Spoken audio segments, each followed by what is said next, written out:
Magandang umaga. Ang oras ngayon ay halos 4 o'clock ako nagising. So, ayun, nag-decide na ako mag-take ng video since napakatahimik ng paligid. Wala akong marinig kundi mga konting hint ng ibon at mga rooster nagkikising. So, nag-decide ako ayusin na yung aking mga stuffed toy kasi maglalaba ako. So, kailangan ko nang palitan ang kanila mga damit. So, habang may oras at tahimik ang lahat, nakakagawa ako ng ating content. So, good morning sa lahat. Hindi rin ako makapaglakas ng boses, baka meron tayong magising na kasama dito kasi dikit lang ang aming kwarto. In small moments, in being free,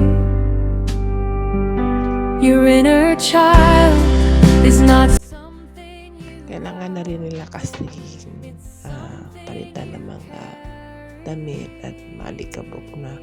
Although yung aking stuffed toy na yan, malinis pa yan dahil napalaundry ko pa yan. So, damit lang na kailangan nilang palitan.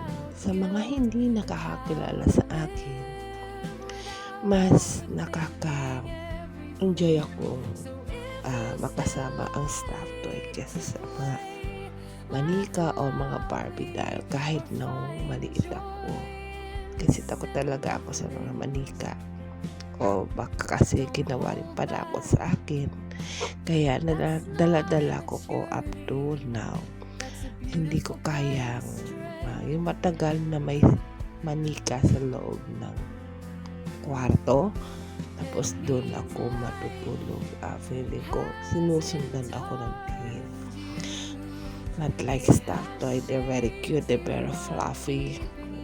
So, maliit pa lang ako, yan ang mga laruan ko, yan yung mga gusto kong nilalaruan. And up to now, I still have that child instinct in my soul. So, yan, yung sa mga stuff din yan ay aking dinadamitan, pinaliligo at pinababanguhan.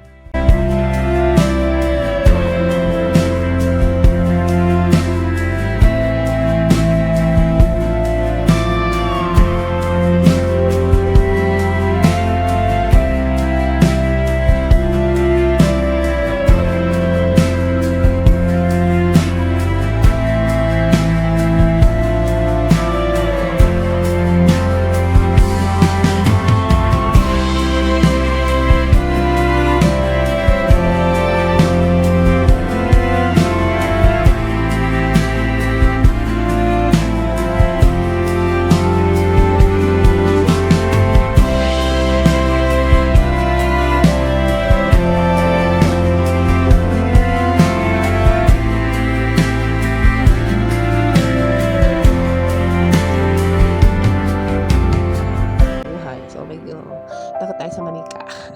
Takot din ako nun sa mga statue. Lalo nung kabata ako, pag nagsisimba talaga ako, nagwawala ako. Pag nakita ko malalaking imahe ng mga santo, takot na takot ako sa kanila. Dahil nga, siguro, nung maliit ako, yan ang naging palakot sa akin. Kaya, matagal bago siya nawala. At kahit ngayong may edad na ako, every time na mga may statue, yes, I can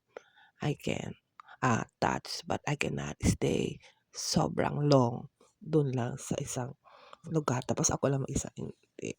Para akong nagpapanik inside. Kahit sabihin pa natin to ay mga symbol of our saint. Dahil something you outgrow, it's something you carry.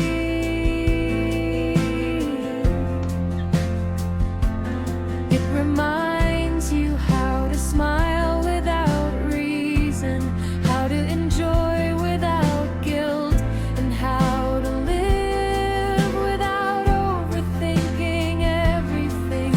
So if you still like to play, yan ang aking dalawa sa mga alaga ko na bagong palit at fresh na. So, ilalagay na natin sila doon sa kanilang kanilang space. So, yun ang aking talagang ginawa ngayon. So, para maayos malinis na sila. Para pag naglaba ako ay malalaba ko din ang kanilang mga damit. Hasn't hardened you, it has shaped you while keeping your light alive. Grow older, yes, but never grow tired of feeling alive.